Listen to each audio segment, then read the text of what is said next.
Hey team, in this video we're going to look at how to grow better mushrooms in a cold climate. Now all you Northern Hemisphere folk, you might not be interested in this video just now, but come 6 months when it's getting colder, you were like, oh, how do we grow better mushrooms in the cold? So what we're going to do is I'm going to take you through the challenges I'm currently facing and how I'm solving those challenges. Also look at the how hot and cold my mushroom fruiting room is getting and some of the parameters around that. Before we get into growing better mushrooms in cold weather, check out our new grow kits. Look at those cool things, look at them. Aren't they cool? It's our intention to make about 200 grand per year of selling these mushroom grow kits. If you are interested in how we're going to go about that, check out the top link in the comments. We've created a course on how much you can earn from growing mushrooms, so don't miss out. So firstly, that you're all aware of the challenges I face with growing mushrooms is I grow in New Zealand, and in New Zealand we've got really strict biosecurity laws. That means that we basically have three oyster mushroom species we're really allowed to grow. That's the pink oyster, the Italian oyster, or Phoenix oyster, and the velvet oyster, which is a New Zealand endemic oyster. If we rip into my fruiting room here, we can actually have a look at these. Here's some Italians growing here. These ones are getting slightly leggy for my liking. These are on the backside down the end, so I just don't think they had as much CO2 airflow. Oh, there's actually a New Zealand Heratium, like a coral tooth. Look at that guy, it's really lovely, isn't it? It's a really nice mushroom. So we've got the Italians, we've got the pinks, which there is some pinks growing here, up here. So that's a pink oyster, and below it, that's a New Zealand native oyster. It's prone to problems in New Zealand native oysters. They're not really good, I don't particularly enjoy growing them. We've just got a couple growing now for a laugh, and then we'll probably stop again because I don't like them. So those are our three mushroom species we have. Now what's unique about the Italian oyster, or the summer oyster, or the Phoenix oyster, whatever you want to call it, is that it likes the heat, and so you've got to make sure you can provide that mushroom with its heat.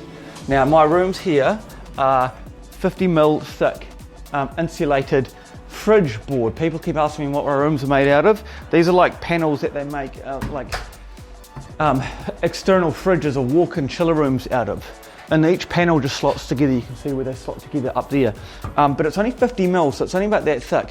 So it's actually struggling to keep the heat in there at night. So this is what we use to heat our air that goes to our fruiting chambers, and it's a big commercial heat pump on the wall here. This is how we control it here. It's on 25 now. We'll actually turn that to 30. We basically want to run it right now at 30 almost all day, every day. That automatically goes to 25 during the day, to 30 at night.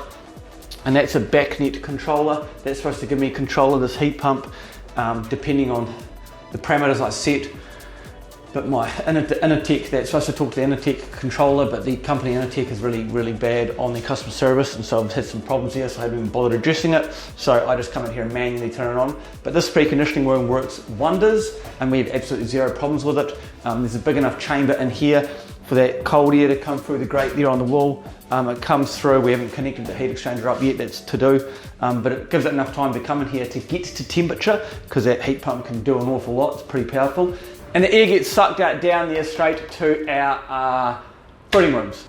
So it comes down that pipe and it comes in the top there. And what we're getting is about when it's a cold night, when it's, let's say 1 or 2 degrees in here, we're getting about a 5-degree drop down that pipe. So it's dropping about 1 degree every 2 meters. And we think that's reasonably acceptable. You can see I've actually just got that. There was like a 40 centimeter stretch of uninsulated pipe. So I literally just threw that little bit of insulation over the top, just to maybe get an extra little bit of heat out of it. So we're pretty happy with the heat that's coming from our preconditioning room into our heating room here. But what we aren't happy with is the heat we're losing through the walls of this heating room here.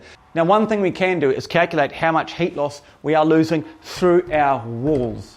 So we'll quickly skip forward in time a few hours. It's 8:30 at night, and here we have an image of the current conditions in my fruiting room.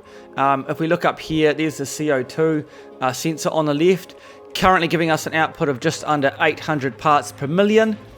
That's my humidity sensor there, which is currently giving us an output of 87% humidity.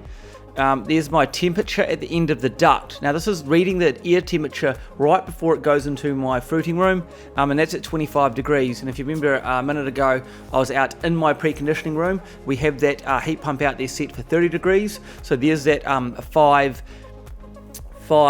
degree loss that's happening there. The humidity coming into the fruiting room, 29% humidity, so quite dry. That has to get changed up to 87%, which it does fairly quickly. And over here, it does say dew point south, but that's not dew point, that's temperature. And that's the current temperature within the fruiting room. So it's currently sitting at 17.2 degrees. Now that's already starting to get a bit cold. It's 8:30 at night and it's 9 degrees outside. Here's an image of the current climate here in West Melton, and you can see the forecast underneath that. And we're going to get colder tonight. We'll probably get down to, I wouldn't be surprised if we get down to sort of like, 3 or 4 degrees. So I'm expecting the 17 to drop another degree or two. And that's what we need to stop. We need to stop that from decreasing. Because if that decreases much more at night, the quality of our mushrooms drop. Now for good quality mushrooms, I do believe you need a warm weather during the day, or warm, I dare say that loosely. You need the correct temperature during the day for the specific species, and you need a temperature drop at night. So you need that temperature to drop at night and then to go up during the day, and drop at night and go up during the day. If your fruiting room conditions are at one temperature 24/7, I don't think you have very good mushrooms, and we see it on our logs here. When our temperatures are really stable, the quality of the mushroom decreases. I think because it grows too quickly at night. You want the growth to slow down at night because it adds density to your mushrooms, those cold night cycles. So as I mentioned, we have to stop this 17 degree temperature up here from getting too low during the night, and we also need to keep it high during the day. Now to show you a graph of the last few nights of our temperature, you can see this graph here going up and down along these lines. At the bottom here, this line is midnight and this is lunchtime. Midnight, lunchtime, midnight, lunchtime. So you can see as it's going through midnight, it's generally decreasing in temperature right down to about here, where that got to 14.46 degrees thereabouts at 7 a.m. So the coldest time was 7 a.m. and then it immediately started warming back up. These 2 days it got, these 3 days it got too cold, and I noticed a quality and our caps reduced from these cold days. You can see last night wasn't so bad. We only got down to just over 16 degrees and the temperature went down and sort of stabilized. This is a night, on this day here, I hung up the insulation, which you'll see shortly, down the side of my fruiting room. Now whether or not that played a lot of difference in this temperature stability here, or whether it was just a warmer night, I don't know.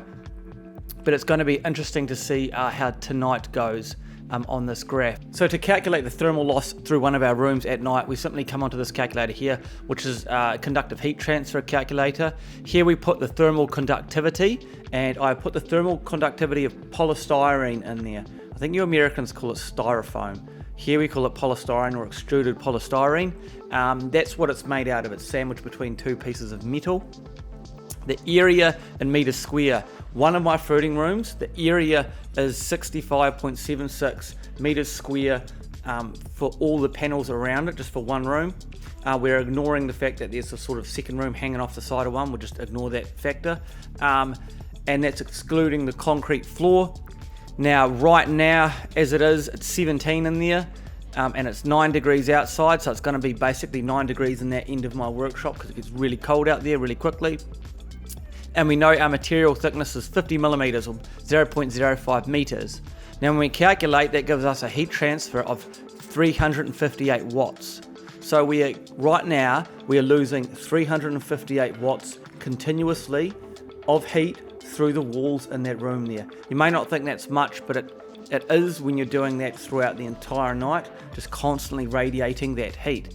Now, as it gets colder, as that let's say it gets down to 1 degree, which is just above freezing, all of a sudden it's now at 700 watts, right? So you can see as that temperature drops, we radiate more and more heat out of those rooms. So 17 to 1, 18 is ideally what we want to keep it at, sort of, so 760 watt is what we're venting. Now to solve this problem, one thing we can do is we can get either a better material that's less thermally conductive, but we're not going to do that because polystyrene is really good. We can increase the thickness, and if we increase the thickness from 0.5 to 0.1, so 10 centimeters or 100 millimeters, we halve the amount of watts we're losing. So all of a sudden we've gone from 760 to 380 watts on an 18 degree internal temperature and a 1 degree external temperature. If we did that to what it would look like right now, we've gone down to 179 watts. So that is the easiest way that I see how to create a more efficient fruiting room, and that's simply by increasing the thickness of the material it's made out of. I wish I'd made mine out of 100mm thick polystyrene, but I didn't, and I look back on that and what's done is done, and now I need to figure out a solution to the problem we have of growing in the winter. So now that we know how much heat loss we are losing, we can start trying to modify the fruiting rooms here to adjust for that heat. Now, one thing we can do to get a quick read on how much our insulation is affecting it is we've got a little heat gun here, and we can just point that at the wall and read it. So that wall says it's 18.1, 18 degrees. Now if we go higher, let's go on this wall over here because I know this is a colder wall. So it's 18.9 down there. If we go down the bottom, 16.7, right? So 18.9, 16.7. So it's basically a 2 degree shift from the heat at the top of the wall to the heat at the bottom of the wall. And we know we lose a lot of heat around the bottom of the room, but see if we do the roof here, 18.8, 19, so the roof's sitting at 19. But if we go down here, I don't know if we'll do it now because it's maybe not quite warm, cold enough outside. Down this end, we do the roof, there you go. So it's 20.9, so it's 21 on the roof down the end. And you may be thinking, why is it so much hotter down here? And I'll show you that reason in a second. We also, if we move these mushrooms, we've got some mushrooms growing here, ready to be harvested. So if we go on about here, just and down, and we take a measurement here, 19.6. So this is hotter here as well, and even down here will be warmer, 17 degrees down here. So you may be thinking, why is it colder at this end and it gets warmer as we go down? I will show you the reason why. What we have done to test my theory, if we look down here, is we have insulation hanging up against the side of the fruiting room. Look at that. So all we've done is we've got big sheets of insulation. This is just glass wool, it's earth wool. It's not, it doesn't make it itchy or anything. I think it's some pretty modern stuff. And it's just draped over the top, and there's also a row on the top up there. I don't know if you can quite see that. So the insulation covers the top, but it only covers from the end here. There's none on the end, there's none on the very end here. So it only starts from here and it goes down here. And it stops about here. So if you recall when I was measuring on this wall here up at the top, there was a 2 degree shift from that top down to the bottom there. But when we measured the roof and down the side, down there was actually about 1 or 2 degrees hotter. So that's how we're keeping this whole room warmer, is basically by adding a 5 centimetre layer of insulation around it. And we bought that was just one big pack we bought. We covered the roof, we covered the wall to test, and it's worked really well. The goal is to keep the heat from egressing through these walls and keep it in that fruiting room. So that air that's coming in at 25 degrees can keep that temperature hotter during those cold nights. Now, when we're in there here, it's pretty crazy. On a really cold night, you can go in and you can almost see where the insulation starts and where it stops, because the water won't condensate where the insulation is, but it will condensate next to it, because the wall, the inside of this wall here is just getting a bit too cold. So to cover off what our problems were, is that we're stuck with species which love heat, mainly the Italian oyster, but we get pretty cold, not very cold. We don't get usually snow on the ground during winter, but we get fairly cold winters, right, like ice and frost and that.